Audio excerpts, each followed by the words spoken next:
तो पहला हमारा क्या है, पहला है मैं उसकी बातों में आ गया था। ठीक है, मैं उसकी बातों में आ गया था मतलब आई फेल फॉर हिज वर्ड्स। अब यहाँ पे ध्यान दीजिएगा, यहाँ पे फेल वर्ड लगा हुआ है। ये फेल जो है ये फॉल का सेकेंड फॉर्म है। किसका? फॉल का सेकेंड फॉर्म होता है फेल। ठीक है, अब यहाँ पे आप ध्यान दीजिए, ये बातें पास्ट में हुई है, तो जब पास्ट में हम कोई बात बोलते हैं तो वर्ब का सेकेंड फॉर्म लगाते हैं। तो फॉल होता है गिरना, और यहाँ पर फॉल का सेकेंड फॉर्म होता है गिरा। लेकिन वाक्य को क्या है, मैं उसकी बातों में आ गया था, इसको बनाने के लिए आपको फेल यूज़ करना है, आई फेल फॉर हिज वर्ड्स।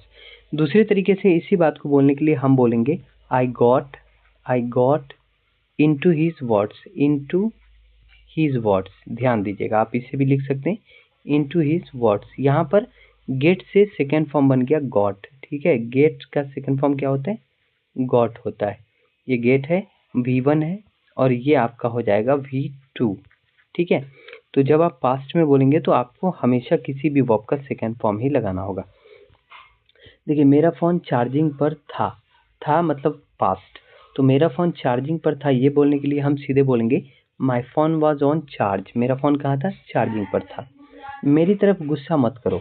ठीक है, मेरी तरफ गुस्सा मत करो मतलब मेरी तरफ गुस्से से मत देखो, यही मतलब होगा। तो अगर हमें ये कहना है कि मेरी तरफ गुस्सा मत करो, हम बोलेंगे don't throw tantrums at me. अब यहाँ पे देखिएगा मत है, तो जब भी सेंटेंस में मत आएगा तो डोंट आपका पहले आ जाएगा। डोंट क्या है? एक नेगेटिव कमांड है। ठीक है, NC हम बोलेंगे नेगेटिव कमांड। तो डोंट एक नेगेटिव कमांड होता है जिसका मतलब होता है हिंदी में मत। जब भी सेंटेंस मत से बनेगा तो डोंट पहले आ जाएगा, और डोंट के साथ आपको लगाना होगा वर्ब का पहला फॉर्म। ठीक है, डोंट के साथ पहला फॉर्म आपको लगाना होगा, इसलिए यहाँ पर थ्रो जो होता है वो पहला फॉर्म होता है वर्ब का। तो यहाँ पर क्या बोला गया है कि don't throw tantrums at me. ठीक है, एट मी मतलब मुझ पर, टेंट्रम्स का मतलब होता है नखरा। क्या होता है? नखरा। क्लियर? तो ये तो हम आपको मीनिंग्स बता रहे हैं, लेकिन अगर वाक्य आपको ये बोलना है कि मेरी तरफ गुस्सा मत करो, तो आप सीधे बोलिएगा don't throw tantrums at me. ठीक है, आइए नेक्स्ट देखते हैं। यही मैं कर रहा था, यही मैं कर रहा था। यहाँ पे इस वाक्य में क्या है? इम्फेसाइज है। इम्फेसाइज का मतलब होता है कि जोर देना। ठीक है, जोर देना। अब ये कैसा जोर देना? किसी चीज़ पर दबाव देकर बोलना। जैसे आप बोल रहे हैं क्या कि यही मैं कर रहा था, तो यही के लिए जब आप जोर दे के बोलेंगे कि कोई काम के लिए कि यही मैं कर रहा था, तो आप दिस इज बोलेंगे, this is what I was doing, जो मैं कर रहा था, या फिर यही मैं कर रहा था, this is what I was doing, मैं यही कर रहा था। ठीक है, नेक्स्ट देखिए, अब बोलो जो बोलना है। ठीक है, मान लो कि आप किसी से बात कर रहे हो और आपको सामने वाला कुछ बोला और आपने उससे कहा रुको, और उसके बाद आपने अपनी बातें बोल दी। अब आप बोलते हो उसे कि अब बोलो जो बोलना है। ठीक है, इस तरीके से भी यहाँ पे हम यूज़ कर सकते हैं, या फिर हम गुस्से में भी बोलते हैं अब बोलो जो बोलना है, तो हम वहाँ पे इंग्लिश में बोलेंगे नाउ से व्हाट यू वांट टू से। नाउ से व्हाट यू वांट टू से, इसका मतलब क्या हो जाएगा कि अब बोलो व्हाट यू वांट टू से, जो तुम बोलना चाहते हो। ठीक है, तो अब बोलो जो बोलना है, नाउ से व्हाट यू वांट टू से। नेक्स्ट है हमारा हमारी ज़्यादा नहीं बनती। फॉर एग्जांपल आपकी किसी से नहीं बनती और आप ये कहना चाहते कि हमारी उससे ज़्यादा नहीं बनती है, तो हम क्या बोलेंगे? We don't get along well. We don't get along well यानी कि हमारी ज़्यादा नहीं बनती है। हमारी तू मैं हो गई। हमारी तू मैं हो गई मतलब किसी से जब आपकी बहस हो जाती है, तू मैं हो जाती है, तो हम उस वाक्य को इंग्लिश में बोलते हैं we had a heated. Okay, तो यहाँ पर हम क्या बोलेंगे? We had heated argument. We had a heated argument यानी मेरी जो है ना, हमारी तू मैं हो गई, तू मैं हो गई। तो अब मान लीजिए आपकी फ्रेंड से आपकी तू मैं हो गई, कोई आपसे पूछा कि यार तुम उससे बात क्यों नहीं करते हो, तो आप बोलोगे नहीं मेरी तू मैं हो गई इसलिए हम बात नहीं करते हैं। We had a heated argument last time and that's why we are not talking with each other, या आप बोल सकते हैं। अब देखिए, जैसे कि दूसरा है हमारा, नेक्स्ट है हमारा क्या बताता मैं उसे। जैसे ये वाक्य आपको बोलना है कि मैं उसे क्या बताता, तो हम इंग्लिश में बोलेंगे what could I have told him.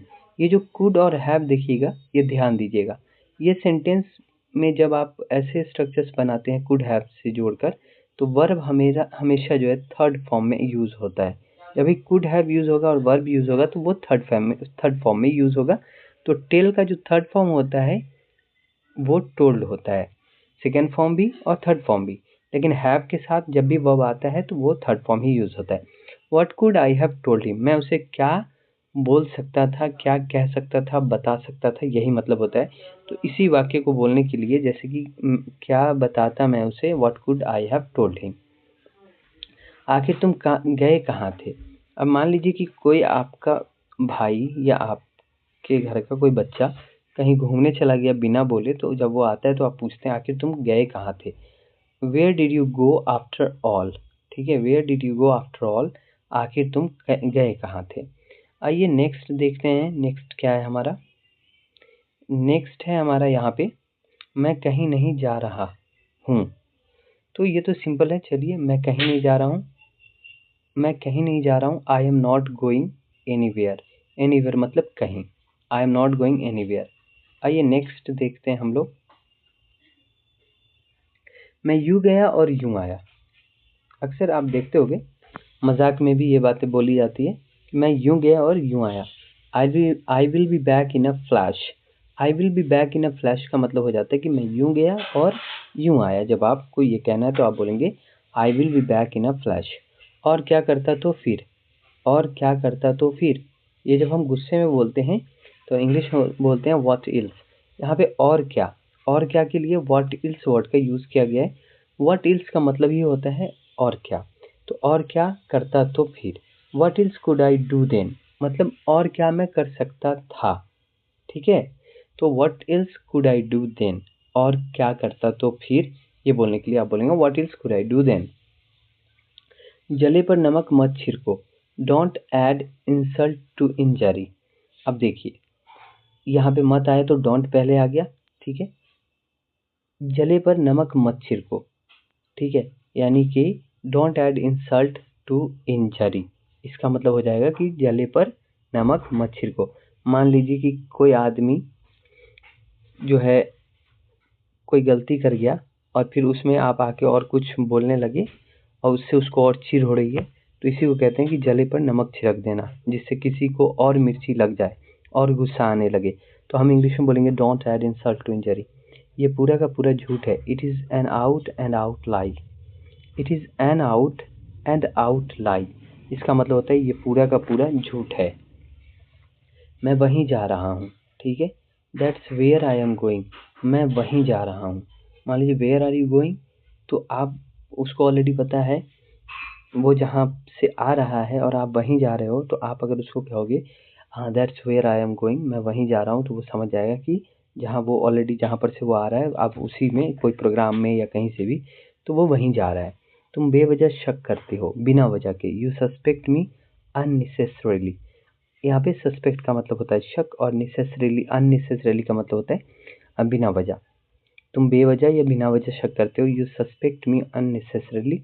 ये देखो हो है तो ये आपका प्रेजेंट टेंस है, क्लियर, प्रेजेंट में बातें हो रही है, इसलिए यहाँ पे V1 यूज हुआ है, वर्ब का पहला फॉर्म यूज हुआ है। तो आपको ये याद रखना होगा कि जब आप पास्ट की बात करेंगे तो सेकेंड फॉर्म यूज करेंगे, जब आप प्रेजेंट की बात करेंगे तो आप वर्ब का पहला फॉर्म यूज करेंगे।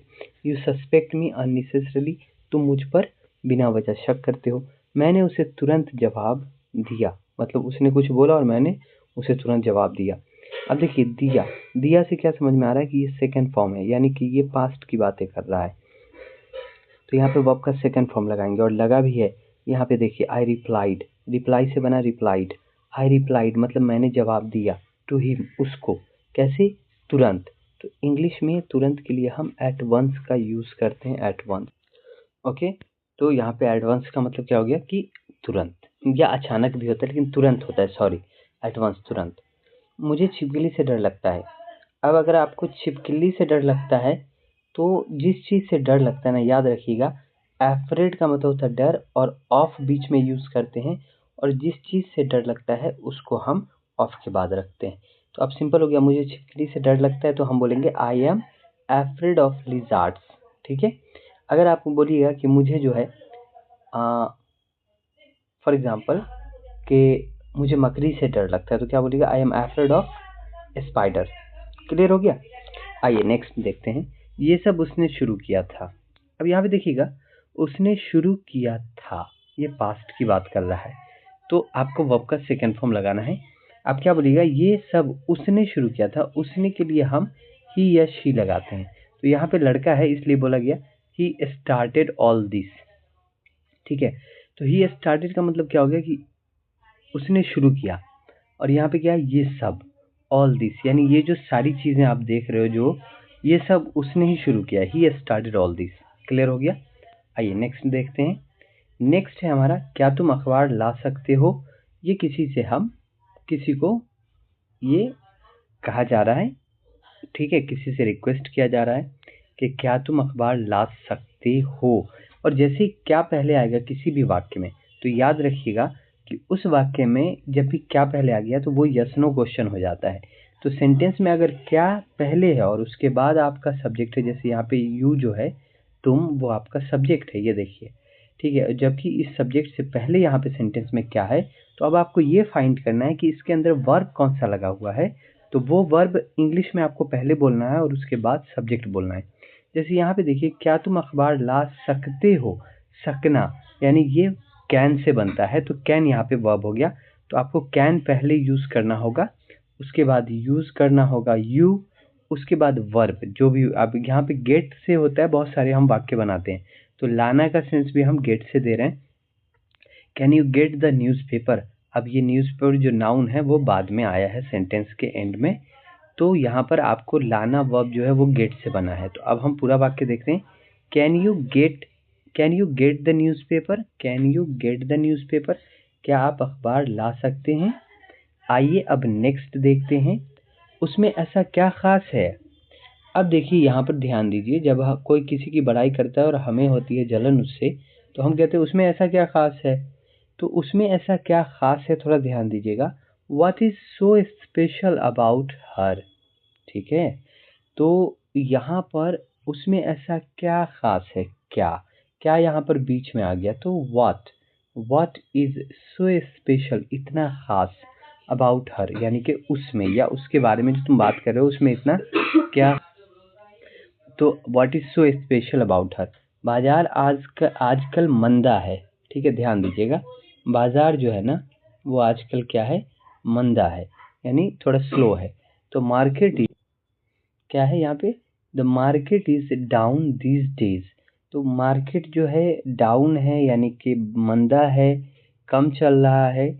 आजकल, आजकल के लिए इंग्लिश आता है दीज डेज। तो अब हम बोलेंगे the market is down these days, market जो है वो मंदा है आजकल। अगर आप वर्ड का को समझिएगा उसकी मीनिंग को, तो आपके लिए आसान हो जाएगा चीज़ों को बोलना और समझना। मुझे पता है यह जायज़ है। ठीक है, मुझे पता है मतलब मैं जानता हूँ, इसके लिए इंग्लिश बोलते हैं आई नो, मैं जानता हूँ। दिस इज जस्टिफाइड, यह जायज़ है। दिस इज जस्टिफाइड, मुझे पता है या मैं जानता हूँ एक ही बात है, इसके लिए इंग्लिश में बोलेंगे आई नो। और नो वर्ब का पहला फॉर्म होता है इसका, ठीक है, इसका सेकेंड हम लिख रहे हैं यहाँ पे न्यू। ठीक है, न्यू, तो ये सेकेंड फॉर्म होता है। तो यहाँ पे V1 क्यों लगेगा, क्योंकि यहाँ पर है लगा हुआ है जो कि प्रेजेंट की बात करता है।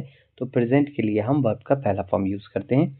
मुझे पता है यह जायज़ है, I know this is justified, यहाँ पे जायज़ के लिए जस्टिफाइड वर्ड का यूज़ किया गया है। तुम्हारा गुस्सा जो है वो जायज़ है, योर एंगर इज जस्टिफाइड। अब ध्यान दीजिएगा, तुम्हारा गुस्सा, एंगर का मतलब होता है गुस्सा, और तुम्हारा गुस्सा अगर, तो हम बोलेंगे योर एंगर। ठीक है, क्लियर। इसे हम कहते हैं, ओके, तो ये जो आपका योर है ये क्या है, ये एक पॉसेसिव वर्ड है, पॉसेसिव एडजेक्टिव है। Your anger is justified, your का मतलब होता है तुम्हारा, और गुस्सा मतलब anger. Your anger is justified, तुम्हारा गुस्सा जायज़ है, आप ये बोल सकते हैं। तुम्हारी बात जायज़ है, योर वर्ड इज जस्टिफाइड। ये उसके बस की बात नहीं, ये उसके बस की बात नहीं है। अब यहाँ पे ध्यान दीजिएगा कि कोई काम ऐसा टफ है और किसी आदमी को हमने कहा कि यार उसको बुलाओ ये काम करेगा, लेकिन जिसको बोल रहे हैं ये बात हम, वो बोला कि नहीं नहीं वो आएगा तो, लेकिन उसके बस की बात नहीं है ये। तो यहाँ पे जो बस की बात है उसमें एक इडियम के तौर पे हम यूज़ करेंगे कप ऑफ टी। याद रखिएगा, पहले इसको समझ जाइए, कप ऑफ टी। दोस्तों कप ऑफ टी का मतलब यहाँ पे हो गया कि जब हम बोलते हैं ये उसके बस की बात नहीं है, तो यहाँ पे बस की बात कप ऑफ टी होता है, cup of tea. It's not his cup of tea, है ना, इट्स नॉट हीज, ये उसके। अब यहाँ पे कप ऑफ टी यानी उसके बस की बात नहीं है। It's not his cup of tea, ये उसके बस की बात नहीं है। मैं कहीं और जा रहा हूँ। अब यहाँ पे कहीं और आया है, और क्या, क्या और एक ही बात है। और कहाँ, कहाँ और, कहीं और कहीं एक ही बात है, ठीक है, ध्यान दीजिएगा। तो जैसे ही कहीं और आ गया तो यहाँ पे क्या हो जाएगा, कहीं का होता है समवेयर, और ये और जुड़ गया तो एल्स वर्ड उसके साथ लगता है, जिसका मतलब होता है और। आई एम गोइंग समवेयर एल्स, मैं कहीं और जा रहा हूँ, ठीक है, आई एम गोइंग समवेयर एल्स। अब देखिए, मैं अपना मन बना लिया है, मैंने अपना मन बना लिया है।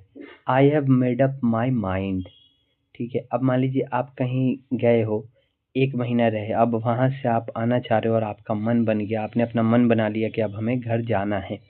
तो आप बोलिएगा, अगर बना लिया है तो आपको हैव लगाकर सेंटेंस इस तरीके से पूरा करना है।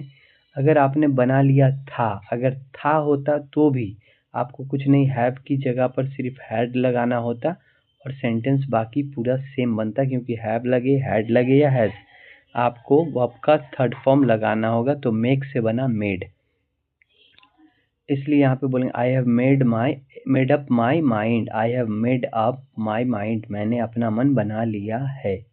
उसकी बातों में मत आना, don't fall for his words, उसकी बातों में मत आना। अभी आपने पहला वर्ड सेंटेंस देखा था कि मैं उसकी बातों में आ गया, आई फेल फॉर हिज वर्ड्स, लेकिन यहाँ पे क्या है, उसकी बातों में मत आना, ठीक है। तो यहाँ पर उसकी बातों में मत आना, मत वर्ड डोंट से बनता है, और डोंट के साथ हमने ऑलरेडी बताया कि वर्ब का पहला फॉर्म यूज़ होता है, और हमने आपको बताया था कि फेल का जो पहला फॉर्म होता है वो होता है क्या, फॉल, जिससे बना था ये फेल। तो यहाँ पर देखिए सेंटेंस में फॉल यूज़ हुआ है, क्यों, क्योंकि यहाँ पे नेगेटिव कमांड से सेंटेंस बन रहा है मत से, तो डोंट के साथ आपको V1 लगाना है।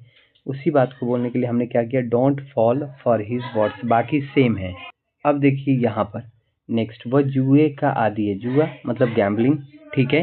तो यहाँ पर आप ध्यान दीजिएगा, कोई भी चीज़ का अगर कोई आदमी आदी हो जाता है ना, तो आदी के लिए एडिक्टेड वर्ड का यूज़ करते हैं। एडिक्टेड का मतलब होता है किसी चीज़ का आदी हो जाना, किसी चीज़ की लत लग जाना। तो वह जुए का आदी है, he is addicted to gambling, to gambling, gambling का मतलब जुआ, he is addicted to gambling. अगर हमको कहना है कि वो जो है धूम्रपान का आदी है, सिगरेट का आदी है, तो क्या, he is addicted to smoking. I hope कि आपको समझ में आ गया है। अब पूछो जो पूछना है, ठीक है, अब पूछो जो पूछना है। अब पूछो से इंग्लिश बनाएंगे नाउ आस्क, अब बोलो नाउ स्पीक, अब सुनो नाउ लिसन। तो अब का यहाँ पे नाउ होता है, तो नाउ आस्क मतलब अब पूछो जो पूछना है, इसको ऐसे समझिए, जो पूछना चाहते हो, जो पूछना है एक ही बात है। तो हम बोलेंगे what you want to ask, what you want to ask. Now ask, अब पूछो, what you want to ask, जो तुम पूछना चाहते हो। यहाँ पे जो के लिए हमको व्हाट लगाना ही पड़ेगा, उसके बाद हम सब्जेक्ट के साथ सेंटेंस कंप्लीट करेंगे। तो now ask what you want to ask, यहाँ पे जो के लिए हम क्या लगाएंगे, what you want to ask, जो तुम पूछना चाहते हो। तो आई होप कि आपको ये 30 महत्वपूर्ण फ्रेजेस बहुत अच्छे से समझ में आ गए होंगे। साथ ही वीडियो पसंद आया हो तो हमारे इस वीडियो को लाइक कीजिएगा, नए हैं तो चैनल को सब्सक्राइब ज़रूर कर लीजिए।